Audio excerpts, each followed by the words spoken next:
फिसायनि थाखाय आं केम्पेइन खालायनांगौ खारन जोंना खोथायावनो दंखायो शास्त्रआवनो दं बे फिसाया जेखौ मावो बिसियाखौ सापर्ट खालायनांगौ ना होमबा दिनै आंनि फिसाया सासे अफिसार नङा सोरबा इन्जिनियारबो नङा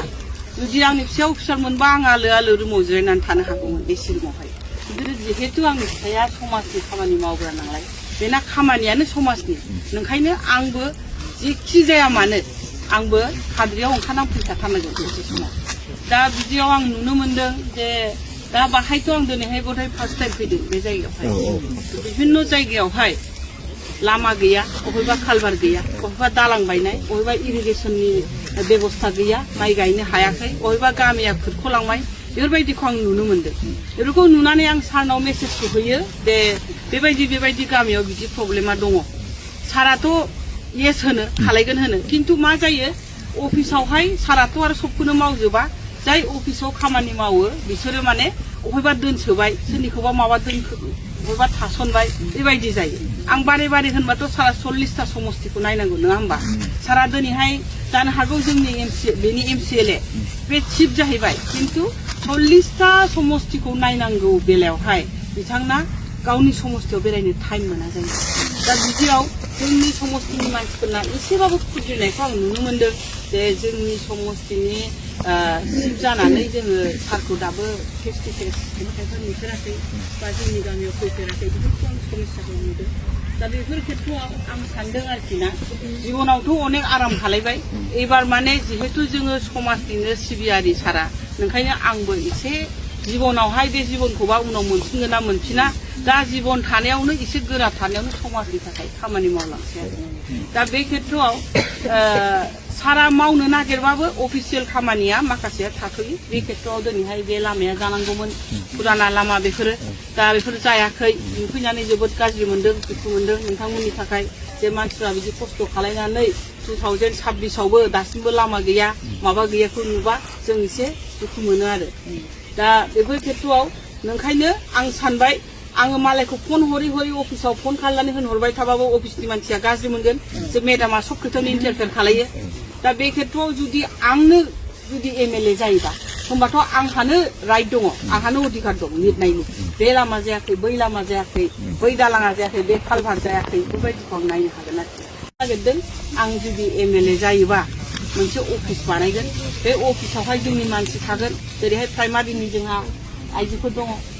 बिसोर थागोन प्रत्येकटा जायगानिफ्राय जों मानसिखौ बासिख'नानै दोनगोन आरो जुदि नोंस्रा माबा मोनसे एप्लिकेसन होनो थाङोबा होमबा बे अफिसाव जों जमा लाखिगोन आरो बिदि सोरनिबा न'खरफुङाव जिरायनानै थानांला जमा लाखिनानै प्रत्येक सप्तायाव आं खेबसे पाब्लिकजों मिट खालायगोन नोंथांमोननि सुखु दुखुखौ खोथाखौ खोनासंनो नङाबाथ' नोंसोर बोसोर सासे एमएलएखौ नुनो थाङा दा आं बेखौ नुदों बे प्रब्लेमखौ नुदों ओंखायनो आङो बे डिसिसनखौ लादों जाहाथे कनस्ट्राक्टिभ वे खामानिया जायो दा आङो हस्पिटाल सालायो हिसाबै मिथियो जे मेगनाव केटारेक्ट जानानै अनेक मानसिया थाङो मेगन नुवा अपारेसन खालायनानै हो नेपालाव थांनो फैसायाबो गावनाबो थोजोबा ओजोंहाय नोङो बिनो थांनायावबो माबाजोबा दा जुदि आं एमएलए जायोबा आं मोनसे डिसिसन लानो हायो कि बोसोराव आं खमसे खम 200 जन मानसिनि मेगननि केटारेक्टखौ चिकित्सा खालामना होगोन होननानै बुङोबा प्रत्येकटा गामिनिफ्राय साफा सानैयाथ' थाखायो जोङो बेफोरखौ खांनानै लेयार टु लेयार बेफोरबायदि खामानिखौ मावनो नाजागोन आरो दा सासे एमएलएनि खामानिया मा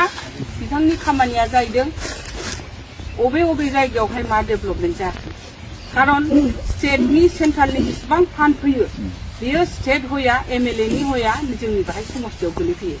दिनैहाय फिसा फिसौ जेन'बा अरुणोदय आसनि बेफोरबो जोंना एमएलएनि दारासो फैयो बिधवा पेन्सन मा पेन्सन जेसेबां नरेन्द्र मदिया गोजौआवहाय डिसिसन लागोन पाब्लिकनि थाखाय बेफोर गासिबो एमएलएनि आखाइजोंनो सफैजोबो ओंखायनो एमएलए सासेनि आखाइया बिराद गोरा आरो बेनि गेजेराव जुदि मिनिस्टार जाबावनो हायोबा सासे मिनिस्टारनि फान्डा बेसेबां 3000 कोटि गाहाम आरो हाग्रामा सारनि अल मोनब्रै डिस्ट्रिक्टनि फान्डा 700-800 कोटि होमबा बेनि डाबलनि डाबल 3 गुन डाबल बिसोरो मोनो दा गोसो जाबा सासे मिनिस्टारा गावनि समस्तिखौ डेभेलप खालामनो हायो आरो माने दा किन्तु हाग्रामा सारना बै 700 कोटि थाखाजोंनो मोनब्रै डिस्ट्रिक्टखौ नायनांगौआव अफायबा खामानिया थालाङो एखनबा जेन'बा लामा बानायबाय बाहाय अबेबा थालांबाय अबेबा स्कुल कलेज इउनिभार्सिटि बेफोरबायदि बानायनायाव थालाङो दा बिदियाव सासे मानसि ओरैबायदि मानसि नांगौ जे गावनि फान्डखौ गावनि मोननाय फान्डखौ इउटिलाइज खालायजोबनाय गावनि समस्तिनि थाखाय दा बेफोरबायदिनि थाखायनो आङो दिनैहाय गसंदों आरो गसंदों बलेथे नोंथांमोना जिहेतु गार्जेन जोंनि न'नि मानसि जाहैबाय नोंथांमोननो खोन्थाफैनाया आंहा दरखार जे आं इलेक्सन गसंनो नागिरबाय नेक्स्ट टाइमावहाय आं बेफोर खामानिखौ मावगोन दा जोंहा अनेक सिस्टेमाव अनेक रोखोमाव भुल थायो गामिनि मानसिया थाङो गेटनि दरखौ मोखाङाव जिरायहैयो सोरबा एखनबा 500 थाखा एखनबा 1000 थाखा लानानै फैयो नङा होमबा दा समस्याथ' बिदिनो समाधान जाया सोरबा मोनबाय सोरबा मोनाखै दा बिदियाव मा जायो जोंनि गेजेरावनो माने एसे खुद्रिलायनाय फैयो आरो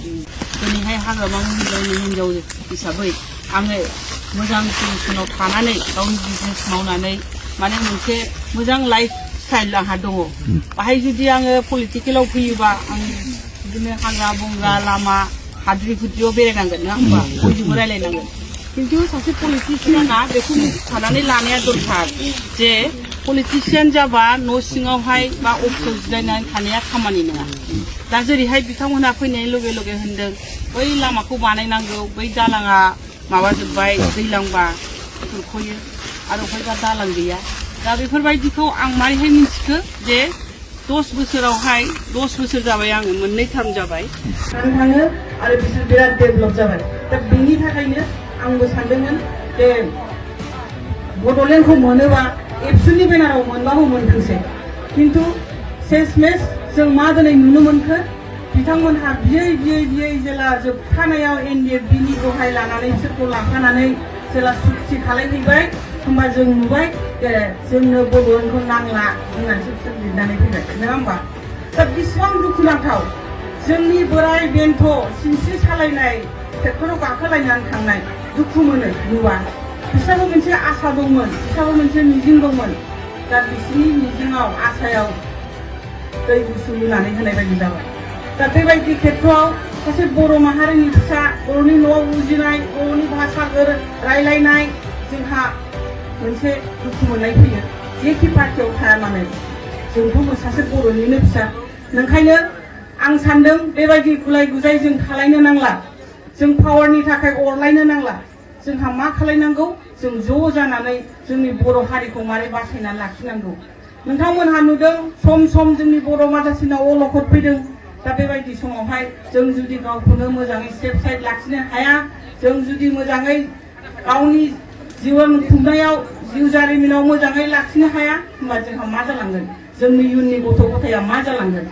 जों दिनैहाय सिखा रुवा लानानै आन्दलन खालामनो हाला बिथां NDFB मोनहा मिथिगौ दानि जुगाव अस्त्र लानानै आन्दलन खालामफिननायनि खुनु जुग गैला बाहाय मारैहाय जुग बाहाय जोङो रोंगौथि जानानैसो जोङो जोंनि मोननांगौखौ जों हासिल खालामनांगौ जों गथ' गथायखौ लेखा फोरोंनांगौ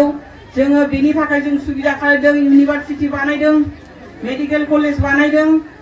CIT बानायदों जों मा बानायाखै जों न'आव ओंखाम गोजां जानानैबो दिनै MA पास जाहैनो हायो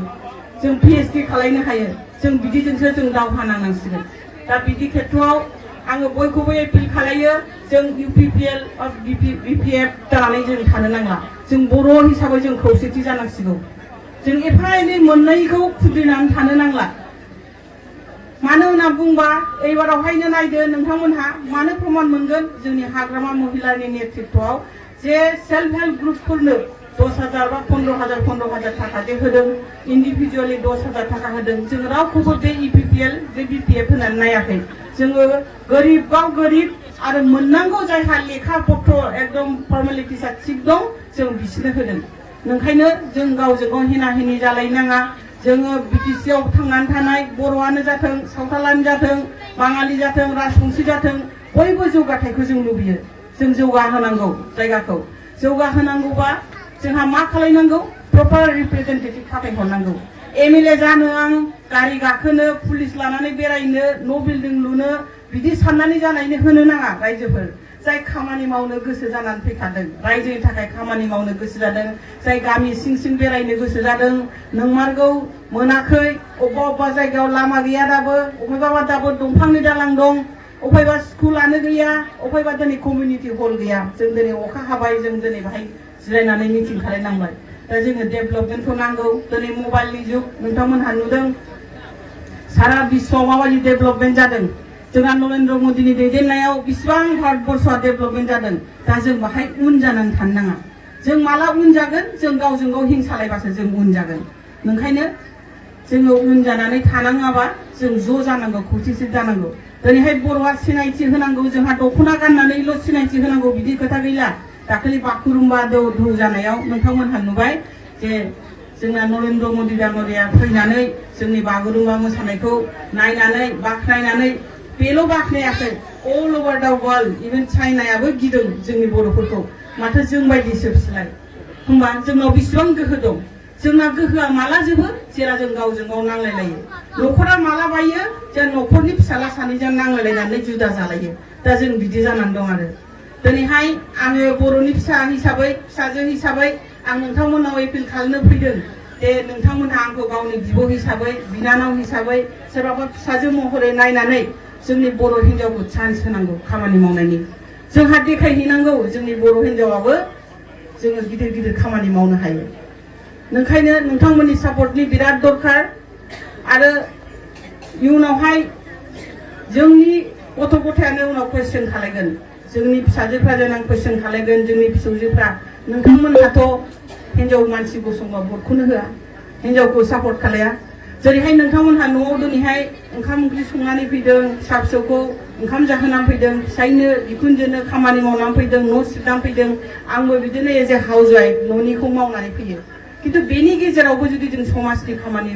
मावनो गोसो जादोंबा बेखौ जों बयबो सापर्ट खालायनांगौ दिनैहाय जोंनि क'क्राझार ST कनस्टिटिउन्सियाव जोंहा हिन्जाव माहारियानो बांसिन जों जुदि गोसो जायोबा जों हौवाफोरनो भट होआ होनोबा हिन्जावफ्रा सासेनो भट होजोबबा हिन्जावा ओरैनो देरहाखायो ओंखायनो जोङो गावखौनो गाव गोरलै साननानै लानो नाङा जों हिन्जावफ्रा गोसो जायोबा गासिबो खालायजोबनो हायो जों हौवाफोरनिफ्राय माल्टिटास्किं जों खालायनो हायो जेरैहाय आं होनदों फुङावनो सिखारनानै सिथ्ला सिबखांनानै ओंखाम ओंख्रि संनानै फिसाखौ स्कुलाव दोनहरखांनानै आरो गाव जानानै सि दानानै आरो जों बाजार खालायनो थांबावो आरो सोरबा बिखुनजोफोर लोमजादोंबा हस्पिटालाव लानानै थाङो फिसाय